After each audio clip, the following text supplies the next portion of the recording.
open them and turn to the New Testament book of Philippians, Philippians chapter 3. And we'll look in the book of Philippians chapter 3 a little bit and then into chapter 4 as well this morning. And excited to share with you today. Last week, as we were talking about some of the things that have been happening this summer, we mentioned that our junior age kids got back from camp. And junior camp is always exciting for the little kids. It's a wonderful time for them, and they have great stories. And when we have kids come back from camp in our home, we have kind of a ritual that we go through. This year, we had 2 kids come back from junior camp. And the ritual goes like this. The first thing we do is usher them from the car to the shower.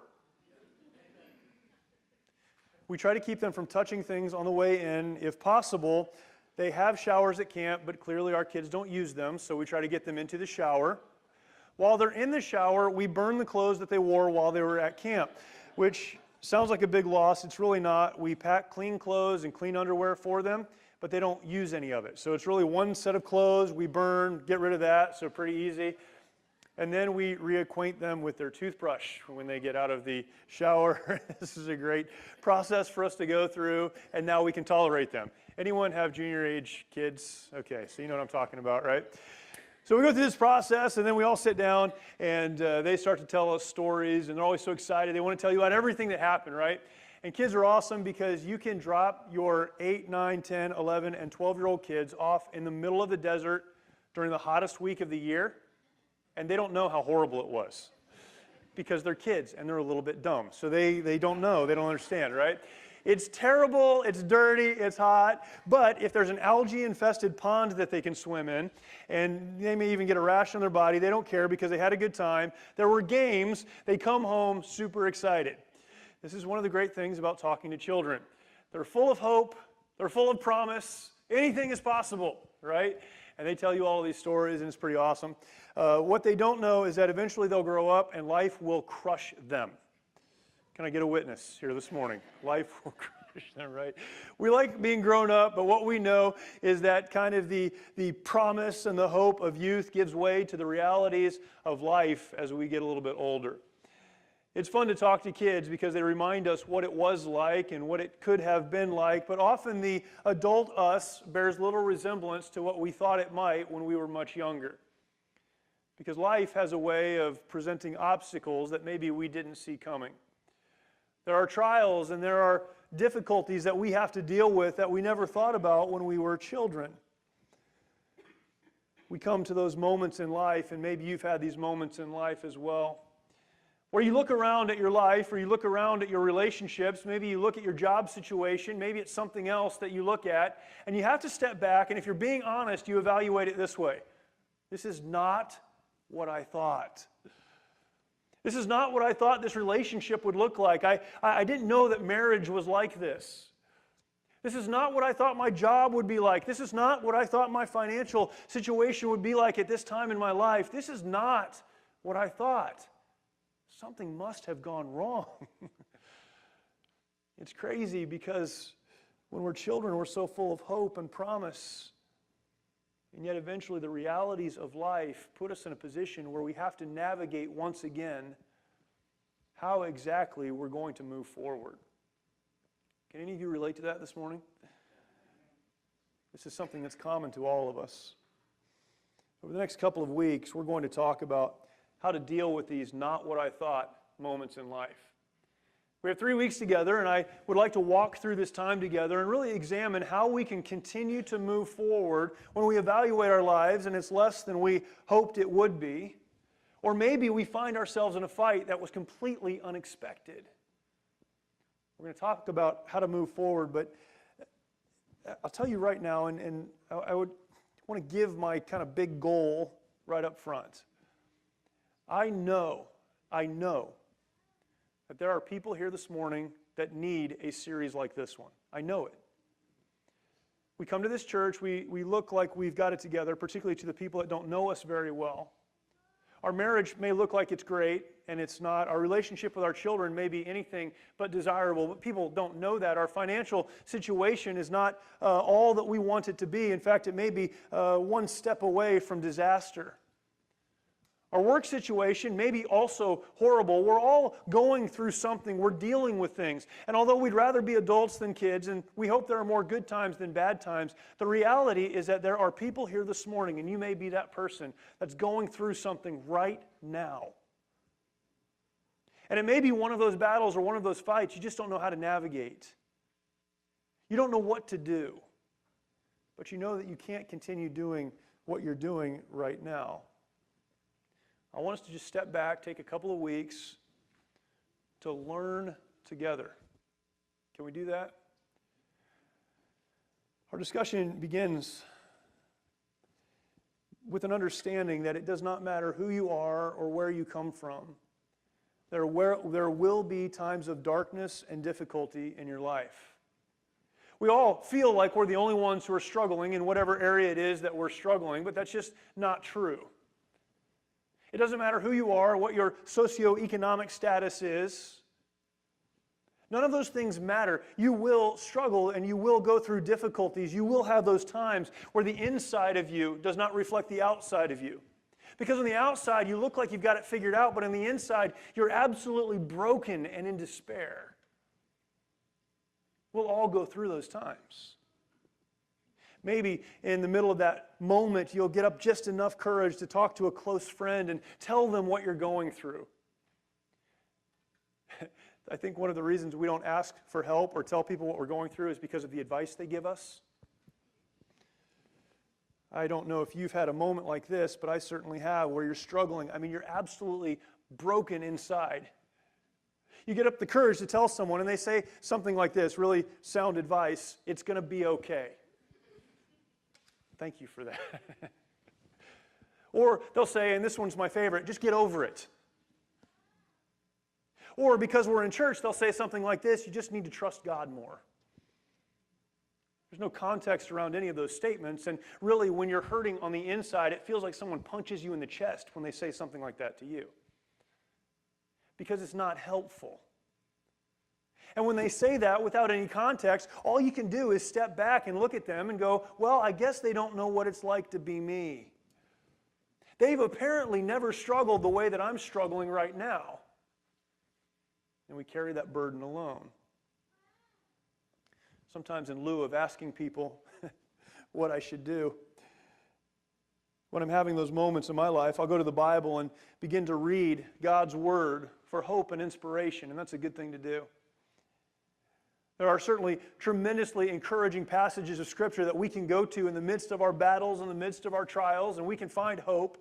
But there are also passages that I read, like the one we're going to look at here in just a moment, and it feels like from the Bible I'm struggling to get by, and someone says it's going to be okay. Cheer up. You just need to trust God more. And I read passages like that, and I have to step back and go, apparently the person who wrote this doesn't know what it's like to be me. Look at verse number 1 of chapter 3, Philippians, if you're there with me. I have these moments where people say it's going to be okay, it's going to be fine, it's all going to work out. You guys are a lot more spiritual than me, so you probably don't have the same thought, but when someone tells me that, I just want to punch them in the face. You guys don't, but I do. That's how I feel sometimes. So I find refuge in the Bible, because you don't have to be a good person to read the Bible. You just need to read it. And then I read words like verse number 1, finally, my brethren. Paul the Apostle is writing, if you don't know his story, an incredible historical figure, a Christian man, one who started many churches, was a missionary, spread the good news of Jesus around the world, wrote much of the New Testament. He's speaking to church people who are struggling. They're doing a lot of good things, but they're struggling. They're apparently going to struggle more. And he says this, finally, my brethren, rejoice in the Lord. I wonder if that's exactly what they wanted to hear at that moment. You could jump over to verse number 4 of chapter 4, the next chapter over. He continues this theme and says, simply rejoice in the Lord, but he adds another word, always. Paul the Apostle is saying, hey, you don't need to just rejoice sometimes, you need to rejoice all of the time. And then he goes on, and again I say, verse number 4 of chapter 4, rejoice. He was a preacher. He knew that people don't like to listen to what he had to say. You guys are different, clearly, than this audience. He said rejoice, and again I say rejoice. Why? Because he knew that people who are struggling, they push back on this idea of rejoice in the midst of trials.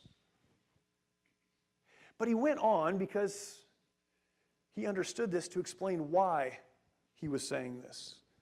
Again, look at verse number 1. Finally, my brethren, rejoice in the Lord. To write the same things to you, to me, indeed is not grievous, but for you it is safe. Paul tells these folks to rejoice in the Lord. He then says, hey, it's not hard for me to write these things to you. I know you might push back a little bit. It's not hard for me to write these things to you. Why? Because this is the exact message you need to hear right now.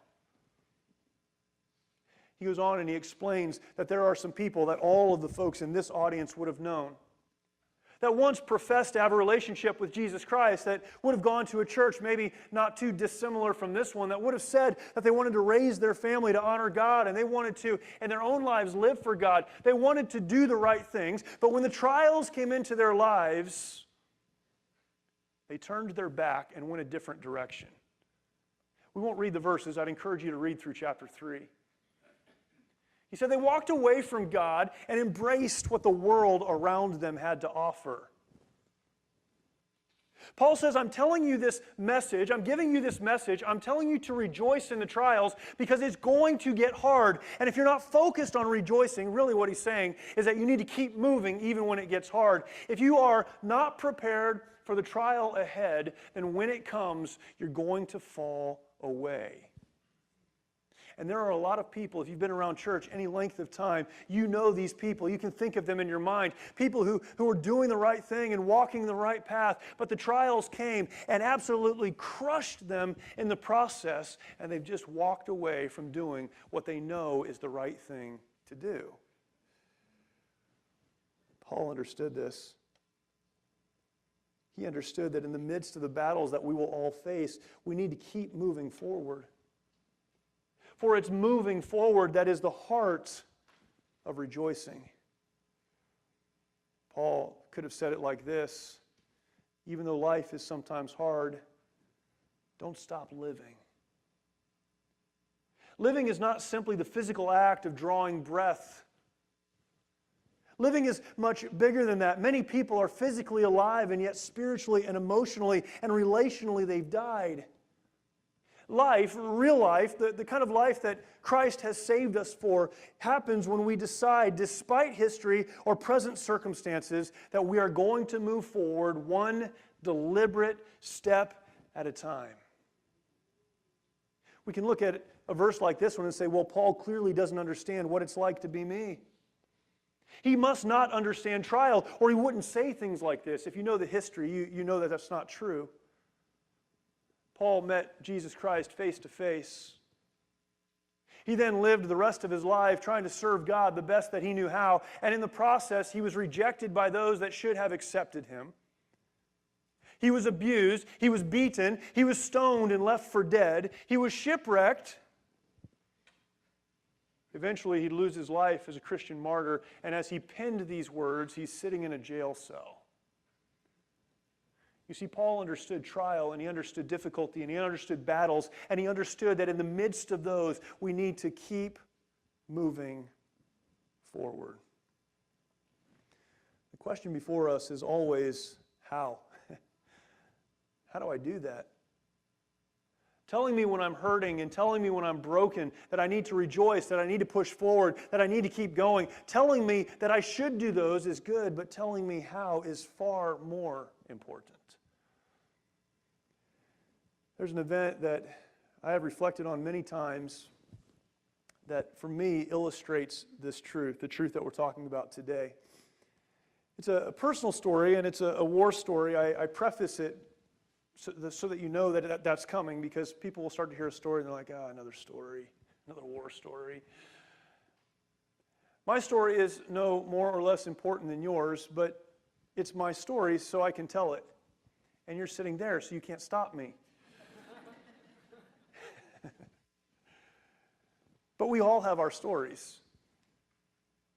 Whether your battles are the physical kind with bullets and bombs, or the type that all of us go through in life, we all have war stories. And we can learn things from them. This is a story that I've learned so much from over the years. I deployed in 2003 to Kuwait with about 30,000 other Marines from the 1st Marine Division. I've been told that the other services also had people there, but it's really hard to know for sure. They may have been there, it just wasn't important. The Marines were there, and that's really all that mattered.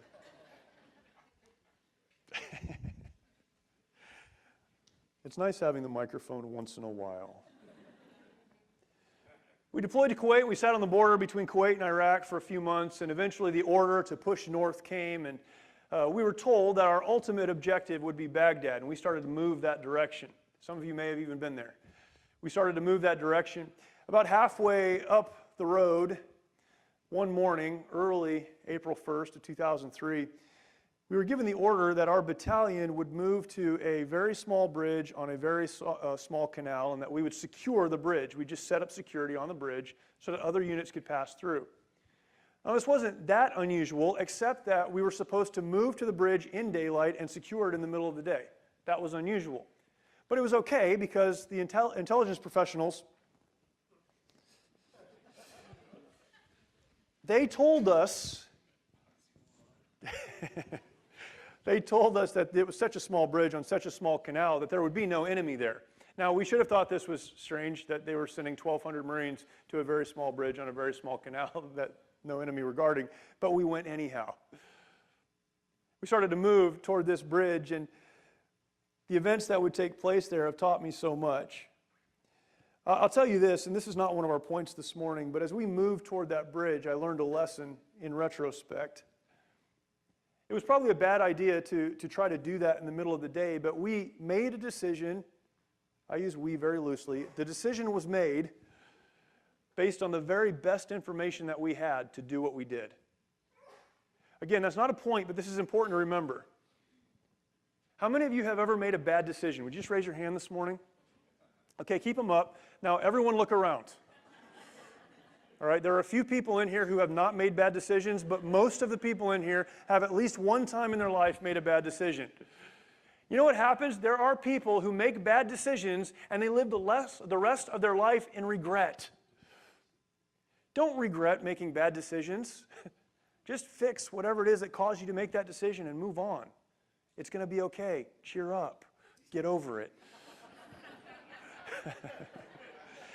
You do the best you can, and that's all you can do.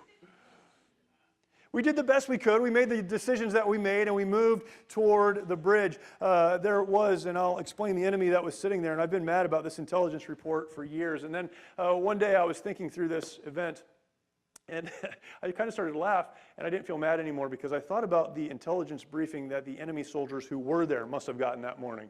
Look, guys, this is a really small bridge over a really small canal. The Marine Corps doesn't even know it's here, right before 1,200 Marines showed up, right? So it was a bad day for them, too. As we began making our way toward this bridge, I was in the second vehicle back because of the way that our battalion was organized, and we were doing some navigating, and we were a little bit out in front of the battalion. And as we came around a corner on a road, the terrain was flat, so we could see what seemed like for miles. I'm sure it wasn't, but it seemed like miles out. We could see this bridge, and we came around a corner on the road, and everything, again, was flat around us. And then all at once, these mortar rounds, these 122 millimeter artillery rounds, started falling around us. It became clear very quickly that our intelligence report was wrong.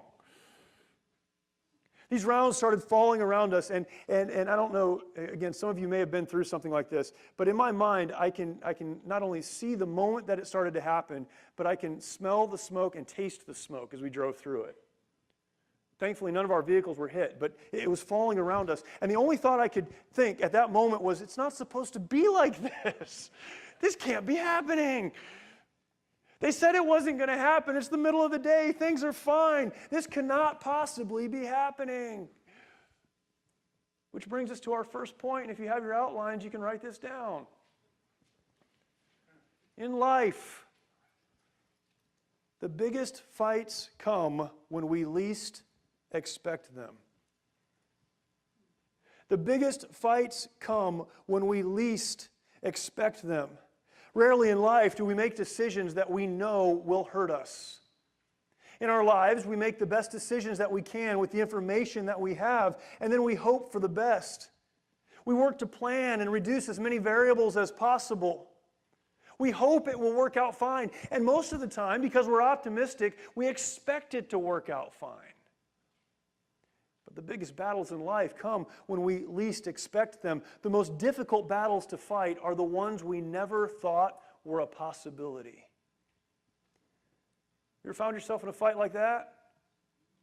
I'm fighting, but I don't know why. I didn't even know this was a possibility.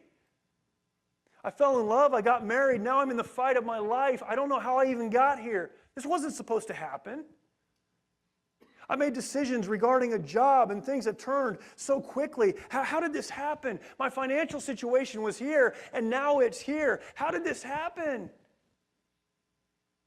We make decisions, we do the best that we can, and yet often we find ourselves fighting for our lives. Psalm 41 and verse 9, the psalmist said this, "Yea, mine own familiar friend, in whom I trusted, which did eat of my bread, hath lifted up his heel against me."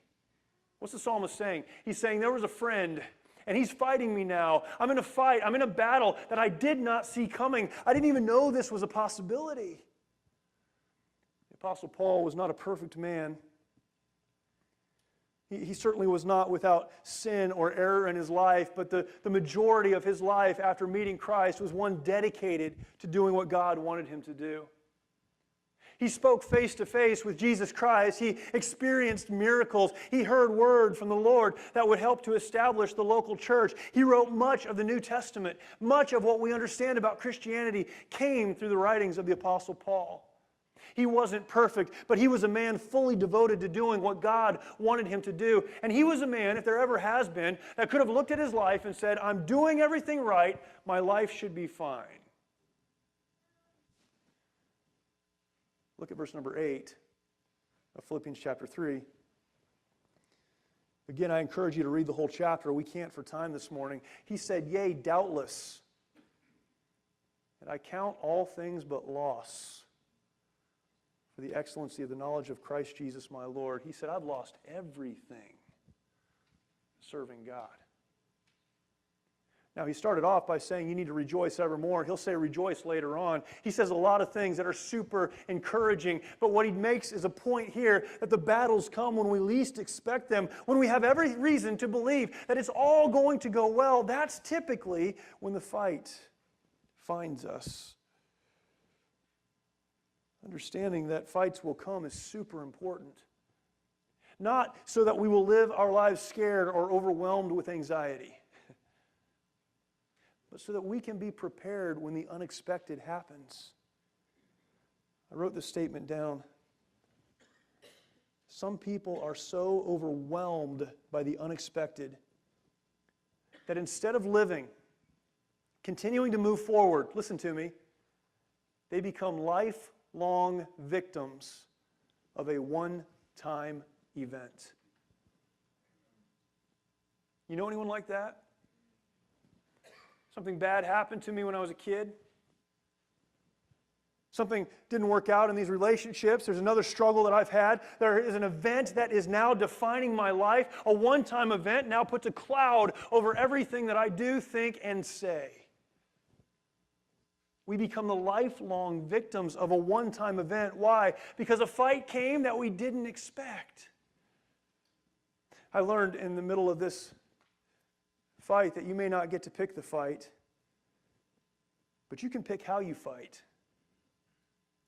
You may not get to decide the battle, and sometimes those battles come when we don't expect them and maybe don't even deserve them. You don't get to pick the fight, but you can certainly pick how you fight. Our unit decided long before this event ever took place that if an event just like this one did take place, we were going to win.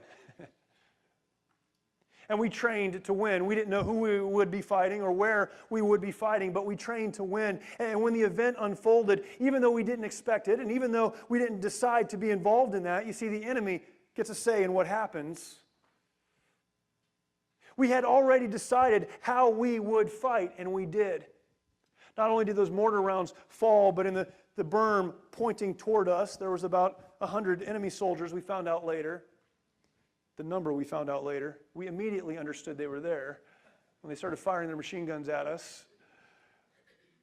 There was an enemy that we didn't expect, but it was there, and we didn't have time to talk about what we were going to do. We had already decided a long time ago, right down the street on Camp Pendleton, that if it ever happens, we're going to win. And we did. I wonder how many of us have never taken the time to figure out what we're going to do when the fight comes. Psalm 90 in verse 12, the psalmist said, "So teach us to number our days." Why?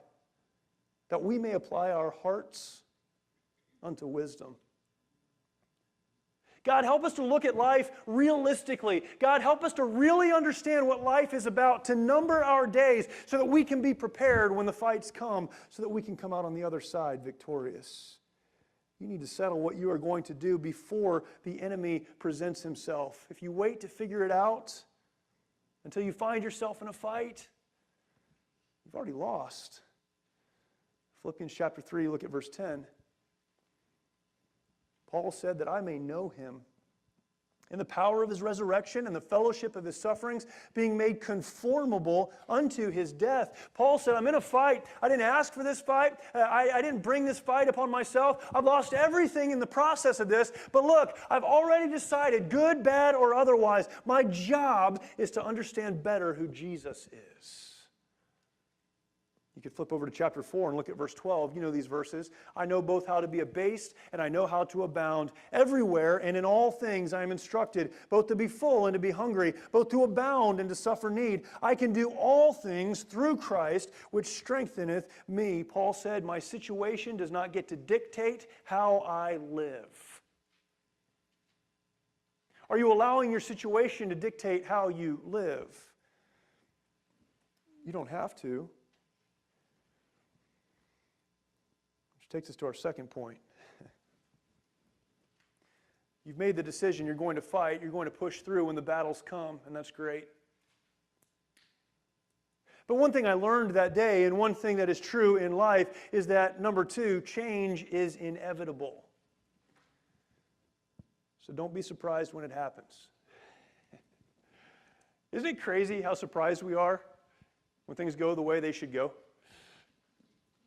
Every situation you've ever been in has gone different than you thought it would. And yet when the next one comes and it doesn't work out the way that you thought it would, you're going to be surprised. I'm the same way. But this is really hard because you get into the battle, you've made a decision to fight, you're going to push forward and you begin to do the right things. Maybe your marriage is struggling, so you find the books and you find the resources and you get the counseling and you do all of the things that you're supposed to do. And over time, that relationship begins to heal and it gets back on track. And then something over here, something you couldn't predict happens. A child that has a problem, again, a financial reversal, something at work, something that was unexpected. And you fought this fight and then this thing over here happened and you don't know how to juggle both. The enemy is not going to be satisfied with you winning the battles. The enemy, as we've said, gets to help decide what you do. Before the battle, you make decisions based on the very best information you have. But in the middle of the battle, you have to evaluate what's happening and make your decisions on the realities around you. Things change. And that's okay. Don't be surprised when they do, but neither should you quit because it's not working out the way that you thought it would. Success in any area of life is directly connected to how well we handle the unexpected. Success in any area of life is directly connected to how well we handle the unexpected. Perhaps your job is not all that you had hoped it would be. You work hard and you want to invest in something that you care about, but where you find yourself right now is not that place. You don't need to get complacent. You need to learn and grow and develop. But certainly you can be content if you trust that God is bigger than your job and bigger than where you sit right now, and trust God to take you forward. Perhaps in your life you thought you would be in a different place right now than you actually are. I figured that by now I'd be a billionaire superhero working out of a cave underneath my house. I'm here to tell you this morning, It hasn't happened. Maybe your life situation is not what you thought it would be right now. Maybe things aren't happening as fast as you had hoped they would right now. It doesn't matter. It's not about you. Trust God and keep moving forward. Let Him work in His time. Perhaps your relationships are not all that you would hope they would be. Maybe in your marriage you've done everything right. You've read the book. Again, you've gone to premarital counseling before you got married. You've done all of the things you should do, but then the situation changes. Kids come and then kids go. Finances change. Jobs change. Living situations change. The game has changed. The question is, what are you going to do about it? There are people that say, well, I've tried. It just didn't work. I guess I'm done. When the situation changes, just keep moving. We were supposed to stay on the near side of the bridge, and because of the way things were happening, we dealt with the machine gun position, but those rounds kept falling on us. The situation had changed. And so we continued to move, and we got ourselves on top of the bridge because that seemed to be the best place for us to be. Listen to me, if we had stayed where we were, it wouldn't have worked out. We had to change, we had to move, and there may be a moment in your life where you also have to change, you have to move, not physically, not to a different location, but in your heart and in your soul. You need to adjust to what's happening around you, refusing to quit. Psalm 27 and verse 11, the psalmist said, "Teach me thy way, O Lord, and lead me in a plain path." Why? Because of mine enemies. The enemies are there. Let God lead you in that plain path. Which leads us to our third point. When you are stuck, you only have two options. You can march, or you can die. Moving to the top of the bridge seemed like a good idea, and perhaps for a few seconds it was, but it became a very bad idea very quickly. I made the decision to get us on top of that bridge, and that meant that we had 8 vehicles bunched up in one spot. There was an anti-aircraft gun that was set up on the other side of the canal, waiting for helicopters to come this direction, but when we got up on top of that bridge, it started to turn toward us. Those mortar rounds continued to fall. I was standing outside of my vehicle on the radio, screaming into the radio, trying to make something happen, right? And I guess I figured the louder I was, the more effective I would be. So I started screaming, and as I did, the rounds were falling. The ground was soft, so the shrapnel was contained in the ground, but the shock wave was incredible. And again, some of you may have experienced that, but I'll never forget the feeling of just those things going off around me, and like from my toes through the top of my head, it felt like someone just shaking me.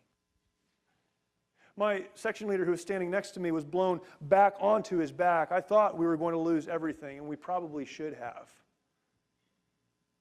This event in my mind is very long. In reality, it was probably just a couple of minutes from the beginning to the end. But at that moment, when the rounds were falling and that anti-aircraft gun was swinging around, we only had two choices. We could stay where we were and die, and that was a decision we could make by not moving, or we could move. We could get somewhere where we could fight more effectively. When I checked in to 1st Battalion, 5th Marines as a second lieutenant, I checked into Charlie Company. And the 1st Marine Division folks in here know that the motto of the 1st Marine Division is make peace or die. That's a great motto, by the way. It's maybe not real churchy, but it's a great motto. Charlie Company, we had a different motto. The motto of Charlie Company was march or die. And I loved it because it was so simple, right? It's like Marine style, like march or die. This isn't for them out there. This is for you guys. You only have two choices. You move forward or you stay where you are and die. When we were standing on top of that bridge, that motto came to my mind.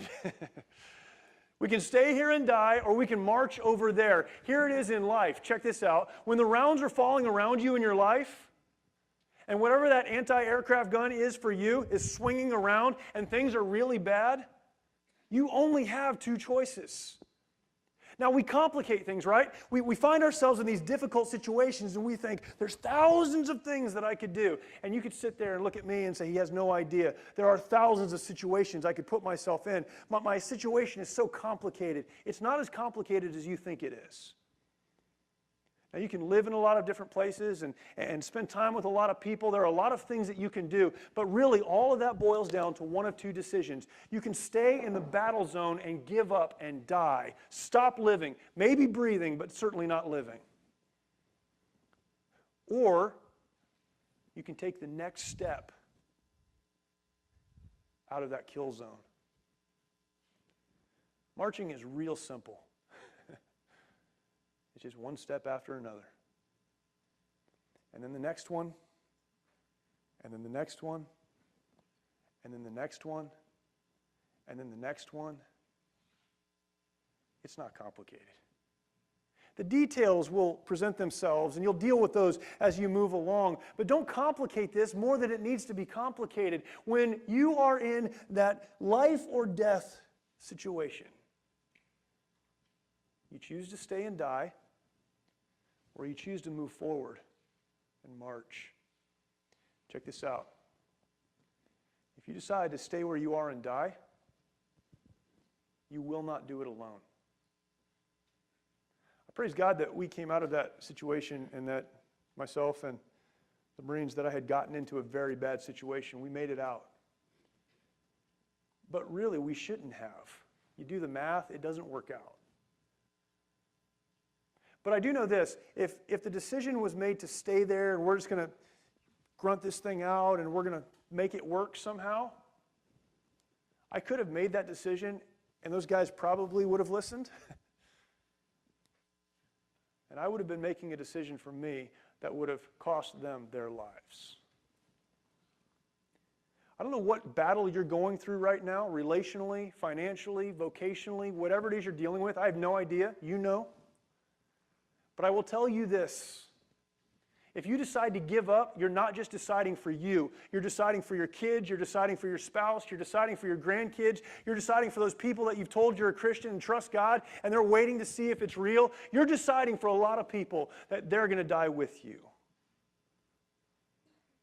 Because when the decision is made to get up and march, people will follow. Look at verse 13 of our passage. Apostle Paul, what did he say? Brethren, I count not myself to have apprehended, but this one thing I do, forgetting those things which are behind and reaching forth unto those things which are before, I press toward the mark for the prize of the high calling of God in Christ Jesus. He boiled this thing down to one decision. I'm just going to move forward. I can't control what's happened back here. I can't change the bad decisions I've made. I can't do anything about this, but I am going to move forward. I'm not where I wanted to be, but I'm moving that direction.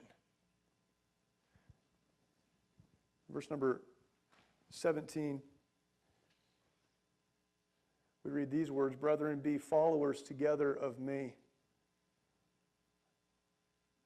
Paul said, I'm going to make a decision for me to march.